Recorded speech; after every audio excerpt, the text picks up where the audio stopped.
Bienvenidos todos, bienvenidos a emunahoy.com.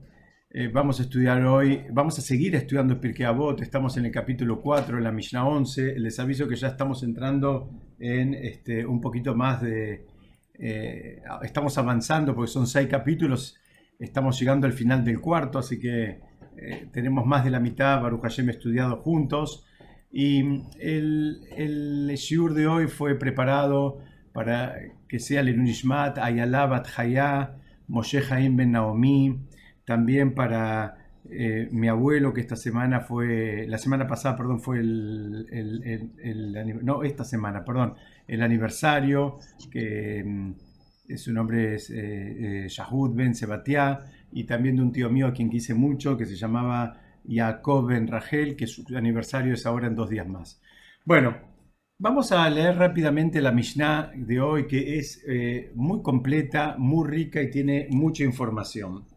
La Mishnah dice así: Rabbi Eliezer ben Jacob dijo: aquel que hace una mitzvah adquiere para sí un defensor, y aquel que comete una transgresión adquiere para sí a un acusador. Esta es la primera parte de la Mishnah. Vamos a seguir, vamos a darle un pantallazo para verla completa y después la vamos a empezar a desmenuzar.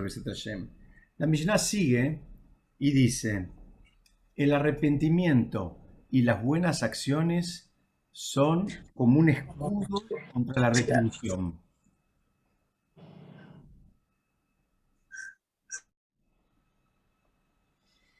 Y termina diciendo: Rabí Yohanan Asandlar dijo: toda asamblea cuya finalidad sea en aras del cielo obtendrá resultados duraderos, mas aquella que no sea en aras del cielo no obtendrá resultados duraderos. Este es un poquitito el enunciado de la Mishnah. Si quieren, como muchas veces hacemos, vamos a tratar de estudiar o ver algún dato que nos dé información acerca de quién es el que está hablando. La primera parte de la Mishnah está en nombre de Rabbi Eliezer ben Yaakov. Y ustedes saben que él fue uno de los últimos alumnos de Rabbi Akiva. El Talmud Yerushalmi, al final del Tratado Peah, comenta una historia que describe su humildad. La historia es que un día llegó a su ciudad, a su pueblo, un cieguito. ¿Qué pasó? Lamentablemente nadie lo conocía y la gente no reaccionó, digamos, de una manera correcta para con el ciego. Es decir, no le ofrecieron ni le dieron ayuda de ningún tipo. Entonces, ¿qué hizo él? Él fue y se sentó al lado, siendo uno de los grandes de la generación, se sentó al lado del ciego. Entonces, el ciego de pronto empezó a recibir asistencia, la gente lo empezó a ayudar. ¿Por qué? Porque, bueno, como estaba al lado de una de las personas más honorables de la generación, la gente también un poco asumiendo que si esta persona se sentó al lado de esta otra, bueno, es porque evidentemente es importante. Entonces, en un momento el ciego se dio cuenta que estaba recibiendo más ayuda que la habitual y él preguntó: ¿a qué se debe todo esto? ¿Qué es lo que está pasando acá? Entonces alguien le dijo: mira, al lado tuyo está sentado uno de los grandes y digamos que se llamaba Rabbi Eliezer ben Yaakov. Entonces él le dio una bendición lindísima, le dijo así, dice: por cuanto que actuaste con bondad con alguien que puede ser visto pero no ve, dijo que aquel que puede ver pero no puede ser visto, te bendiga y reciba todas tus plegarias digamos, las tuyas y las de tu familia. Esa fue la bendición que él hizo. Se comparó en alguna, o comparó, dijo: bueno, yo soy una persona que puede ser vista pero no ve, y dijo: bueno, que el que es al revés, ¿no? El que ve pero no puede ser visto, refiriéndose a Shem, escuche siempre tus plegarias. Esa es, digamos, una de las muchas historias que hay que pueden describir la humildad de quien está de Rabbi Eliezer ben Yaakov, que está anunciando la Mishnah que vamos a estudiar hoy. Retomamos entonces para refrescar, como es una Mishnah larga, él dijo, aquel que hace una mitzvah adquiere para sí un defensor, y aquel que comete una transgresión adquiere para sí a un acusador. O sea, él está trayendo un contrapunto bien claro, ¿no? ¿Qué es lo que pasa cuando uno hace una mitzvah y qué es lo que pasa cuando uno hace una transgresión? Este es un concepto muy interesante porque en general uno piensa o podría pensar que, bueno, no pasa nada, ¿no? Como es algo espiritual, como que no hay un impacto, no hay una consecuencia. Y acá él viene y trae una digamos, manifestación bien clara. Él dice, mira, no es que da lo mismo y no es que no pasa nada. Si haces una mitzvah, vas a generar un defensor. Y si haces una transgresión, vas a estar adquiriendo, él habla de adquirir, en un ratito vamos a tratar de entender bien por qué usa esa palabra, pero él dice va a adquirir a un acusador. Entonces, es interesante porque ustedes fíjense que él cuando enuncia este esquema, él presenta aquel que hace una mitzvah, no dice aquel que hace muchas mitzvot o hace todas las mitzvot o hace determinadas mitzvot. Él dice, mira, con una mitzvah ya funciona esta dinámica, donde hay un defensor y si Dios no permita, la persona en lugar de hacer una mitzvah, lo que hizo fue lo contrario, digamos, hizo una transgresión, genera o adquiere, para repetir el lenguaje de él, un acusador. Entonces, ¿cómo funciona? Porque él habla de una, dice, bueno, tenemos que entender algo, que este es un trabajo que suele hacer y mucho el Yetzer Hara. ¿Cuál es el trabajo que hace el Yetzer Hara? El Yetzer Hara lo que hace es, si la persona está por hacer una mitzvah, lo desalienta. Y el esquema que presenta es justamente contrario a nuestra Mishnah. ¿Qué es lo que hace el Yetzer Hara? Dice, mira, si igual hay tantas otras mitzvot que no haces, ¿no? Como se dice habitualmente, que le hace una mancha más al tigre. Como diciendo, mira, ¿qué vas a ganar? Si hay, no sé, supongamos que una persona se siente un día inspirada, un día, por ejemplo, como mañana, un Shabbat, y quiere prender las velas de Shabbat. Todavía es en un horario bastante cómodo porque es a la tardecita, no es como en invierno que es mucho más temprano. Dice, bueno, me voy a organizar y voy a prender las velas de Shabbat. Ahí nomás va a aparecer el Yetzer Hara y te dice, mira, vas a prender las velas de Shabbat, pero en definitiva vos tampoco estás cumpliendo el Shabbat al 100%, y tampoco estás cumpliendo el Kasher al 100%, y tampoco estás cumpliendo ta ta ta ta ta ta ta ta ta. El Yetzer Hara enseguida va a presentar una batería de argumentos para desalentar el cumplimiento, aunque sea de una mitzvah. Entonces, este es un error y creo que es un concepto que está bueno que todos nosotros digamos, reforcemos este concepto y lo compartamos con cuantas personas podamos, que cada mitzvah cuenta en sí misma, que no significa que porque uno no hace una serie de mitzvot o no hace todas las mitzvot, eso no invalida la que uno hizo. La que uno hizo es de uno y funciona y sirve y aporta y acerca. Y las que no hizo por el motivo que sea, bueno, no las hizo, pero las que sí hizo, sí funciona y sí fíjense acá, le garantiza que le crea un ángel defensor. Entonces, el siguiente, digamos, concepto que va enganchado con esto es que tenemos que saber algo que nos encantaría que existiera, pero lamentablemente no existe. ¿Y a qué me refiero? No existe compensación.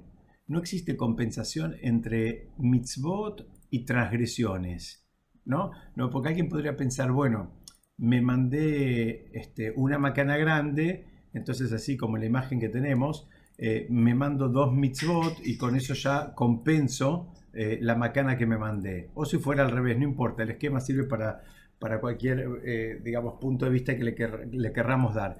La idea es, mira, si vos hiciste algo bueno, punto. Ahora, si hiciste algo que no está bien, vas a tener que reparar eso que no está bien. Y lo vas a tener que reparar si corresponde en el mundo material y si corresponde también en el mundo espiritual.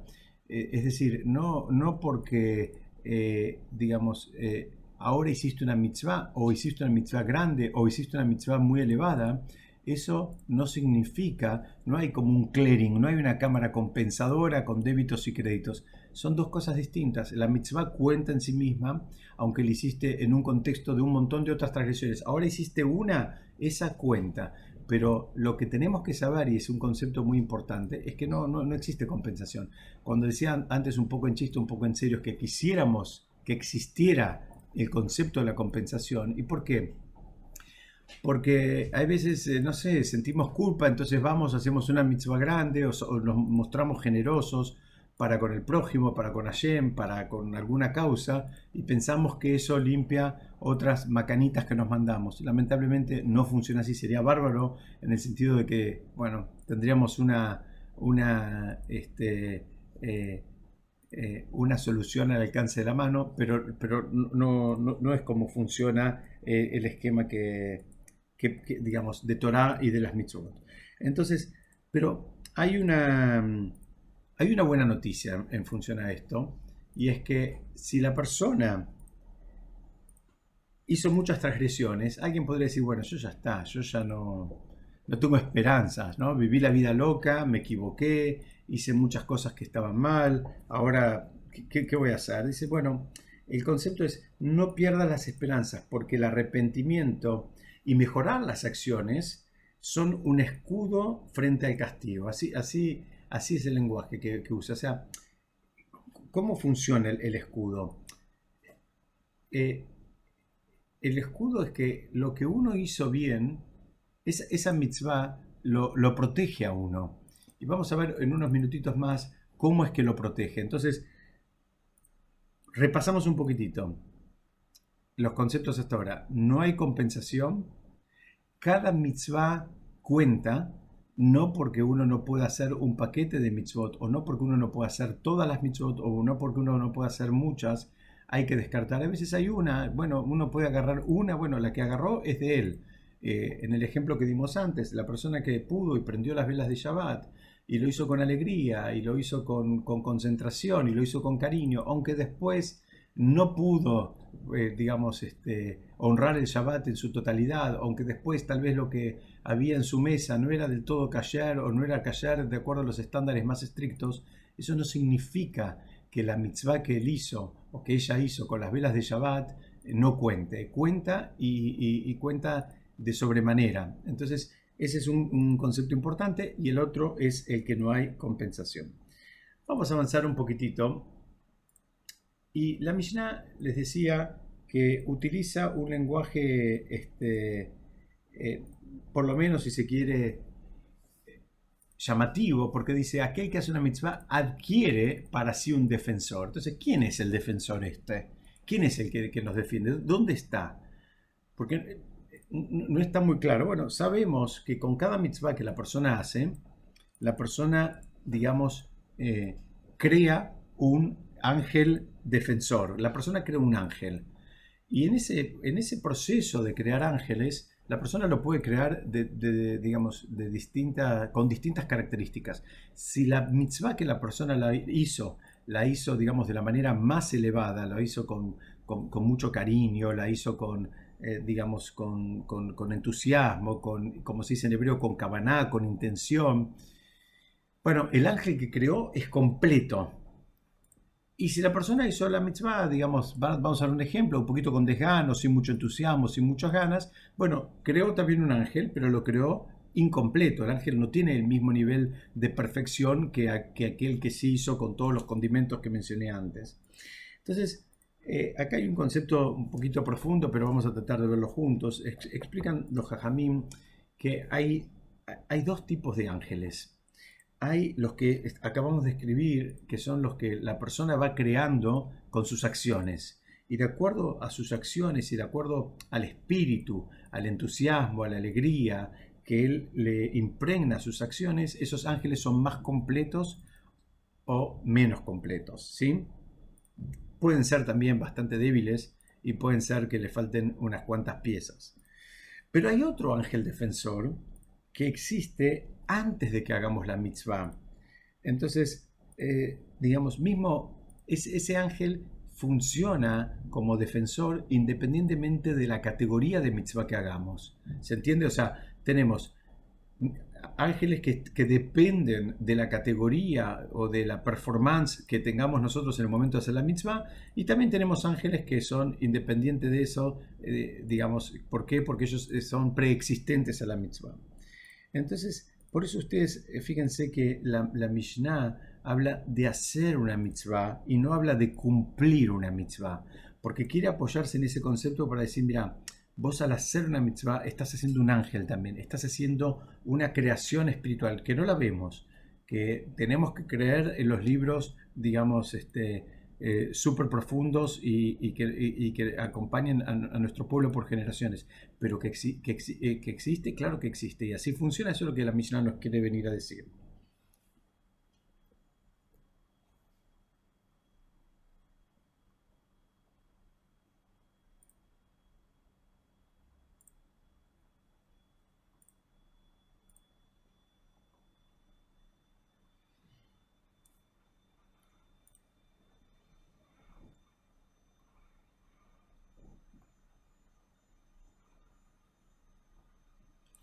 Ahora, la Mishnah, acá tenemos una buena noticia tenemos acá. Acá habla de, ¿no? de un acusador, alguien que viene y acusa. Y la buena noticia es que este acusador funciona solamente si la transgresión fue con intención. Si a veces la transgresión la persona la hizo porque no pudo, porque no supo, no sabía, en fin, no tuvo esa intención, digamos, entre comillas, como mala, bueno, el ángel acusador ahí en ese caso se abstiene. Entonces, vamos, porque esto hay que completarlo, la idea. Vamos a ir viendo que, fíjense cómo sigue la Mishnah, dice, el arrepentimiento y las buenas acciones son como un escudo contra la retribución, o sea, sería contra la mala retribución. Es decir, a vos te correspondería, a la persona le correspondería, digamos, una retribución un poquitito fuerte, difícil. Ahora, si en el medio hubo arrepentimiento y buenas acciones, entonces, bueno, ahí entra este escudo, entra en funciones. Y una vez más, quiero reforzar esta idea. Dice, la mitzvah tenemos que saber que la mitzvah tiene el equivalente a la persona. ¿Qué significa? Tiene cuerpo y tiene alma. Eh, el cuerpo sería el cumplimiento específico de la mitzvah. La persona va y prende las velas. Eso sería que la mitzvah tiene cuerpo. Y el alma es toda la intención, todo lo que hablé hace un ratito, ¿no? Toda, digamos, el cariño, el entusiasmo, la alegría que tuvo en el cumplimiento de la mitzvah. Otra forma de demostrar todo eso que acabo de decir es eh, el tiempo y la dedicación que uno pone en conocer los detalles de la mitzvah. Porque una cosa es que alguien diga, sigamos con el ejemplo de las velas, bueno, viene y las prende. Y otra cosa es que la persona en un momento se sienta a estudiar en cualquier idioma, bueno, cómo se prenden las velas, en qué lugar, qué pasa si está en un sanatorio porque tuvo un bebé, qué pasa si no está durmiendo en la casa y está en la casa de la suegra, en fin, el saber todos esos detalles alágicos, todas esas, digamos, cómo reaccionar ante distintos casos posibles en relación a una mitzvah específica, el querer saber y el saber también demuestran una parte del cariño que uno tiene por la mitzvah. Si a vos te importa, querés saber todos los detalles. Lo mismo que haces en el mundo material. En el mundo material una persona se compra un auto nuevo y quiere saber cómo cuidar al auto y cómo reaccionar cuando el auto, digamos, tenga algún problema o hace algún ruido o tiene, digamos, algún indicio de que hay un desperfecto. En el mundo espiritual también es una manera de mostrar el aprecio y el cariño y darle valor a la mitzvah, y eso se hace a través de justamente también dedicarle tiempo y esfuerzo al estudio de los detalles o de las situaciones que pudieran surgir en relación a una mitzvah. Entonces, acá vemos, tenemos el cuerpo y tenemos el alma. El cuerpo fue y la aprendió. Si no le importó nada, no tuvo alegría, no sabía ninguna de las, digamos, opciones que se pudieran presentar y cómo reaccionar. No importa, si no hay nada de todo lo bueno eso que acabo de describir, pero la persona fue y prendió las velas, la mitzvah la cumplió. Y es de ella, la cumplió la mitzvah. Entonces, eso equivale, en el ejemplo que dan nuestros sabios, a un diamante que está sucio, que está con mucha tierra. Dice, ¿sabes qué? Pero sigue siendo un diamante. En algún momento alguien va a venir y lo va a limpiar y eso va a empezar a brillar. Dice, ¿y cuál es? Digamos, en un diamante físico sabemos cómo se limpia, no sé, con algún tipo de trapito y algún líquido que le saque la tierra y lo ayude. Pero en el mundo espiritual, ¿cómo se limpia el diamante espiritualmente hablando? Dice, bueno, el diamante se limpia con el arrepentimiento y las buenas acciones. ¿Qué significa esto? Si la persona en algún momento no hizo las cosas de la manera más completa, de la manera más apetecible, de la manera más elevada, pero después toma conciencia y dice, ay, qué pena, la verdad que todo este tiempo o todos estos años que estuve haciendo tal mitzvah, lo hice a las patadas, a los gritos y sin poner, digamos, sin ponerle onda, como se dice habitualmente. Dice, bueno, ahora, en el momento que sientes arrepentimiento, ese diamante sucio de hace años empieza a brillar. Eso es lo que empieza a sacarle brillo a una mitzvah que fue hecha oportunamente, pero sin las mejores intenciones. Entonces, no solo que brilla, sino que ahora actúa como un escudo. Ahora protege a la persona. Fíjense qué interesante, porque ahora inclusive protege, ahora vamos a ir viendo de qué protege.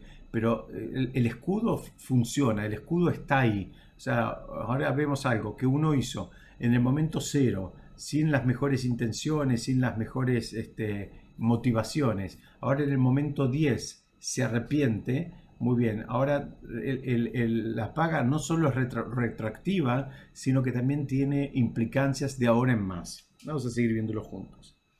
Entonces, la pregunta sería, ¿cómo funciona el arrepentimiento y las buenas acciones? ¿Cómo es que está funcionando todo esto? Entonces, tenemos que entender que acá la Mishnah se está refiriendo a una persona que en realidad de por sí ya hace buenas acciones. De acuerdo a algunos comentaristas, la Mishnah va por este lado que voy a explicar ahora. Es que estamos frente a una persona que ya hacía buenas acciones. No es que alguien que era un tiro al aire, sino al revés. Estamos frente a una persona que ya venía haciendo buenas acciones y aún así busca crecer constantemente. Entonces, ¿qué pasa? La persona quiere más, quiere alcanzar niveles más elevados y reconoce que el nivel anterior no era tan elevado como él pensaba. Entonces, este es el concepto, es que estamos en una Mishnah que está hablando de aquella persona que se sale de la zona de confort, que no siente que él ya llegó, que él no siente que él ya alcanzó un nivel, digamos, elevado, sino al revés, él quiere más, él quiere seguir avanzando. Dice, bueno, dice, esa actitud de las personas que por más que estuvieran haciendo las cosas bien, digamos, tienen ese afán y ese deseo de perfeccionamiento y no se duermen en los laureles, dice, bueno, muy bien, esa es una persona que ese escudo funciona, miren qué interesante, dice, no solo para él, funciona para la generación, es algo que cuida a toda la generación. ¿Por qué? Y porque no hay muchos que sean así. No hay muchas personas que estén en esas, digamos, que reúnan esas características. Entonces, quiero aclarar algo. Acá tenemos dos conceptos. Dice, al principio de la Mishnah hablamos de un escudo. Dice, bueno, entonces, ese escudo protege de problemas potenciales que pueden llegar a presentarse. Entonces, el escudo, ¿cómo funciona? Dice, cuando la persona en el pasado hizo mitzvot sin la mejor intención, después se arrepiente, muy bien, ese ángel defensor que hablaba la Mishnah al principio, está defendiendo de problemas que pudieran presentarse. ¿Qué significa? Le allana el camino. Tal vez uno no se entera, pero hay problemas que pudieran surgir, ¿no? Cosas que pueden salir bien o mal, sin que uno se entere. Baruch Hashem, van saliendo todas bien, encolumnadas y salen derechitas. Y el escudo, dice, el ejemplo del escudo es que protege de cosas que ya existen en el mundo, o sea, cosas malas que ya están presentes.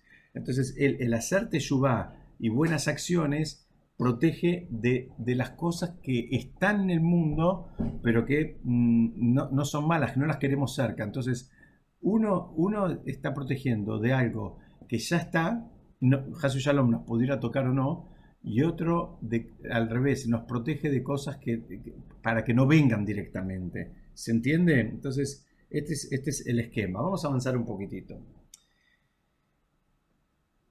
Una vez más, vemos que acá en la imagen dice timing is everything, dice el momento, las cosas en su debido momento es todo. Hay una frase muy famosa, muy repetida, el más vale tarde que nunca, pero a veces no es del todo así. A veces espiritualmente no es exacto, ¿no? ¿Por qué? Porque a veces es tarde, punto. O sea, sí, mejor tarde que nunca, pero ¿sabes qué? Es tarde. Había un momento para decir lo que tenías que decir, había un momento que tenías chance de que te escuchen, había un momento de actuar, había un momento de hacer las cosas como corresponde. Bueno, lo querés hacer desfasado meses o años, eh, y a veces es tarde. Y no, digamos, espiritualmente no estamos del todo seguros de que esto sea una gran verdad y más vale tarde que nunca. Entonces, es como que las cosas tienen, insisto, tienen su momento y su lugar. Eh, hay una historia que la cuenta el Rab Jaime Voloshin, y él cuenta que había unos contrabandistas que para pasar la aduana, una aduana así pueblerina, tuvieron una idea genial, que es agarrar y esconder la mercancía que estaban, digamos, traficando, esconderla dentro de un ataúd.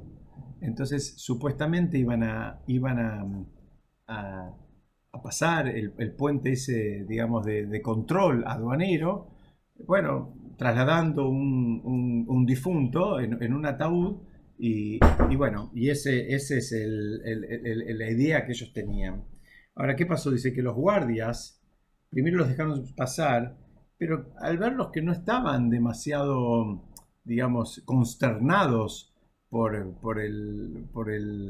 hebreo se dice el niftar, el fallecido, bueno, fueron a inspeccionar y en definitiva le terminaron decomisando toda la mercancía. Y cuando les iban sacando la mercancía, dice que estos contrabandistas se pusieron a llorar. Y entonces dice que los policías les dijeron: tontos, tendrían que haber llorado antes, no ahora, ¿no? Dice, si hubiesen llorado antes, nosotros no hubiésemos sospechado. Pero el momento de llorar era antes, no era ahora. Y el Rab Jaime Voloshin dice, vivimos haciendo lo mismo que estos contrabandistas. Digamos, queremos hacer buena letra cuando ya es tarde para hacer buena letra. Queremos, digamos, ocuparnos de cosas cuando la verdad que ya el impacto no es el mismo y no es el esperado. Entonces, una vez más, tenemos que ir viendo que el hacer las cosas, ¿por qué está esta parte de acá, digamos, en esta explicación? Yo la traje porque alguien, digamos, alguien puede confundirse y pensar, como habla del arrepentimiento y las buenas acciones, etcétera, etcétera. Sí, pero también hay un momento para cada cosa. No hay veces un arrepentimiento fuera de tiempo. Está bueno que existe igual el arrepentimiento, pero no causa el mismo impacto que el arrepentimiento en el momento, digamos, que corresponde. Vamos a avanzar un poquitito más con la última parte de la Mishnah, que también es muy, muy interesante, que dice, Rabí Yohanan Sandlar dijo, toda asamblea cuya finalidad sea en aras del cielo obtendrá resultados duraderos, mas aquella que no sea en aras del cielo no obtendrá resultados duraderos. Tenemos que entender acá de qué está hablando, porque esto está hablando en un principio. Tenemos que saber que todo Pirkei Avot, ¿se acuerdan este concepto que lo repito siempre? Pirkei Avot está hablando básicamente de cómo se construye una persona espiritualmente elevada. Eso es lo que está hablando Pirkei Avot. Todo este libro habla de cómo construimos una persona espiritualmente elevada, bien parada, firme, que no, digamos, que no se deje llevar por las modas pasajeras. Entonces, y esto está hablando para toda persona y todo lugar. Y alguien puede decir, bueno, pero ¿de qué está hablando? ¿De toda asamblea? Digamos, acá está hablando de un grupo de gente que está trabajando en algo. No piense en una asamblea, digamos, rabínica, como no hay lamentablemente hace 2000 años. Está hablando de lo que sea, de todo grupo. Y otro concepto que tenemos que tener en claro es en aras del cielo. ¿Qué significa en aras del cielo? Significa que tiene las mejores intenciones, que tiene las intenciones, digamos, más puras, más genuinas. Porque a veces uno puede estar, ¿se acuerdan? Estudiamos en otras oportunidades. Uno puede estar trabajando supuestamente para una institución y él se puede creer que es un dador, digamos, para con esa institución, y en definitiva, si lo analizamos con honestidad y profundidad, nos vamos a dar cuenta que es la institución la que hace más por este voluntario que este voluntario por la institución. Porque muchas veces es exactamente así, ¿no? Esa persona puede ser que haga muchas cosas, pero también tiene una necesidad y un deseo de reconocimiento, de aplauso, de honores, etcétera, etcétera, etcétera, que en definitiva en la ecuación él está actuando más como receptor que como dador, aunque aparezca como una persona que le dedica muchas horas a cualquier causa.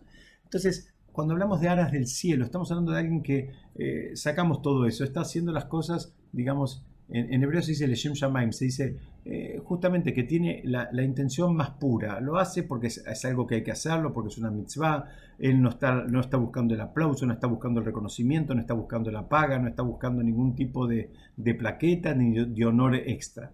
Entonces, acá Rabbi Yohanan nos está diciendo, mira, si ese grupo que está trabajando, en lo que sea, en cualquier contexto que sea, lo hace con las intenciones más puras, dice, tenés que saber que ese grupo va a obtener resultados que van a durar en el tiempo.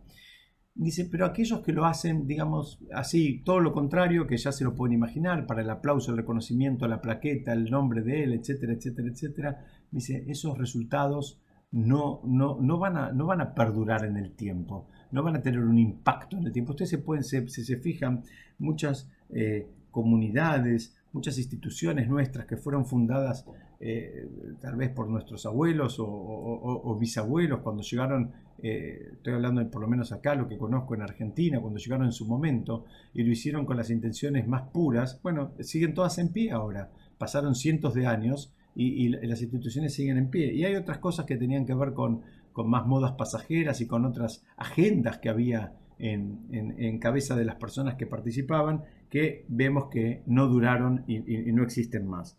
Entonces, volvemos un poquitito. ¿De qué estamos hablando acá? Estamos hablando de que en cualquier grupo que tengamos que trabajar, en cualquier situación, ¿no? Esto puede ser un consorcio, un colegio, un club, un templo, puede ser cualquier institución.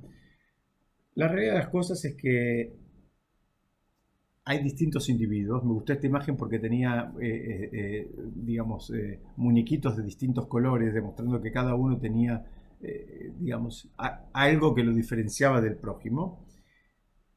Y puede pasar que haya discusiones y puntos de vista encontrados. ¿Por qué? Porque es normal, porque no somos iguales, porque no pensamos todos igual, porque no leemos la realidad todos igual y no venimos todos con un, digamos, con un background, no tenemos un pasado en común.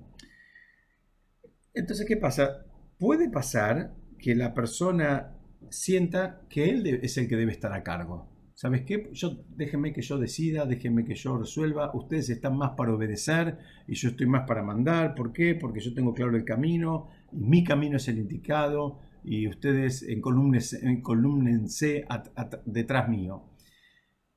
Es una sensación que creo que a muchos de nosotros que alguna vez interactuamos en cualquier tipo de instituciones, como los ejemplos que di, puede ser, como dije, un consorcio, puede ser un templo, un colegio, un club, etcétera, etcétera, etcétera. Puede pasar eso. Entonces, ¿qué es lo que nos está diciendo la Mishnah? La Mishnah nos está diciendo, mira, si vos querés que este equipo, formado por personas que necesariamente son distintos, y vos querés que funcione, se tienen que encolumnar atrás de un objetivo que sea más elevado, algo que sea que cumpla como un efecto paraguas que envuelva a todos. Y entonces, ¿qué significa? Que cada uno termine dejando de lado su propia agenda, si la tuviera, y solo esté enfocado en el bien común, es lo que está diciendo él. O sea, si está todo en aras del cielo, estamos buscando un objetivo elevado, grande, difícil, ambicioso, y vamos todos por eso. Nadie está yendo ahora para que a mí me den la plaqueta, o a mí me reconozcan, o a mí me den el aplauso, o le pongan mi nombre al aula. Entonces, hace falta un compromiso que trascienda el intelecto. Ya, acá hace falta que nadie esté haciendo cuentas, ¿no? Como decimos siempre, si acá las personas están haciendo muchas cuentas, esto tampoco va a pasar, porque es que estar en aras del cielo significa que uno ya no calcula nada, uno no mide, ah, no, yo le dedico 1 hora por semana y el otro le dedica 1 hora por año. Digamos, no hacemos cuenta, o yo puse tanta plata y el otro puso 4 ceros menos, no importa, acá estamos buscando el bien común, estamos buscando el objetivo elevado y eso es lo que nos encolumna. En definitiva, la Mishnah está diciendo, mira, si no hay algo elevado, va a ser muy difícil. Y de hecho, a las pruebas nos remitimos. Después, si no, encontramos las miserias más espantosas que hay cada vez que hay que interactuar en un grupo de personas, porque cada uno lo que quiere es resolver sus propios problemas y atender su propia agenda y le importa nada el bien común. Entonces dice, mira, si no es que hay algo que tenga que ver con el bien común, si no hay algo elevado por detrás, eso no va a generar resultados duraderos o resultados, entiéndase, como algo bueno. Tal vez después, si no es así, va a terminar generando algo bueno para unos y no tan bueno para otros. Para terminar, yo quería compartir con ustedes, ustedes en hebreo dice, en aras del cielo se dice Leshem Shamaim. Ustedes saben que la palabra Shamaim es una contracción también de Esh y Maim, que son dos opuestos que además se extinguen mutuamente. Uno es el fuego, Esh quiere decir fuego, y Maim quiere decir agua. Entonces la palabra Shamaim está uniendo el concepto de fuego y el concepto de agua. Y cuando fue en el relato mismo de la creación del mundo, cuando Hashem crea el mundo, al cielo no lo llama Shamaim, lo llama Rakia, pero luego lo termina llamando Shamaim. Enseguida cambia el lenguaje inicial y cambia a este que estamos compartiendo ahora, que es Shamaim, que es una combinación, como decíamos, de opuestos que se extinguen mutuamente. Dicen, los Jajamim preguntan, ¿por qué hizo esto? ¿Por qué este cambio, digamos, de lenguaje? Dice que Hashem nos quiso enseñar que los opuestos no solo pueden existir, sino que también pueden cooperar, también pueden funcionar en armonía. No pienses que porque sos distinto al otro, porque pensás distinto, porque estudiaste otra carrera, porque sos más joven, porque sos más viejo, porque el otro está soltero y vos estás casado, porque vos sos abuelo y el otro ni es padre, en fin, busca los motivos que quieran, digamos, que quieras para marcar diferencias, para marcar distancia. No pienses que porque, digamos, haya esas, digamos, diferencias, digamos, esas cosas que no te unen supuestamente con el otro, no significa que no puedan coexistir y no significa que no puedan cooperar. El desafío que trae la Mishnah es justamente buscar esa armonía en la diversidad. Eso es lo elevado. Lo elevado, digamos, encontrar un equipo donde todos piensen igual, bueno, primero que es difícil, pero segundo, bueno, sería bárbaro. Pero la realidad de las cosas es que no es un escenario que lo vas a encontrar en muchas oportunidades. No es un escenario muy realista, porque la verdad es que cada uno de nosotros viene con su historia, con su bagaje, con su educación, con su familia, con su cultura, con su lugar, en fin, con sus angustias y sus alegrías. No somos iguales. Entonces dice, mira, eso no es ninguna excusa, no es ninguna excusa. Aún así, si vos lo haces en aras del cielo, lo que está buscando acá es que lo hagas entendiendo que así como cuando Hashem hizo la creación del mundo, pudo combinar el Shamaim, o sea, pudo combinar, perdón, el Esh y el Maim, el fuego con el agua, para crear el Shamaim. Dice, así las personas también podemos, digamos, interactuar con otras personas que no necesariamente piensen igual, sean iguales, les gusten las mismas cosas, ni siquiera que quieran las mismas cosas. Lo que hace falta es,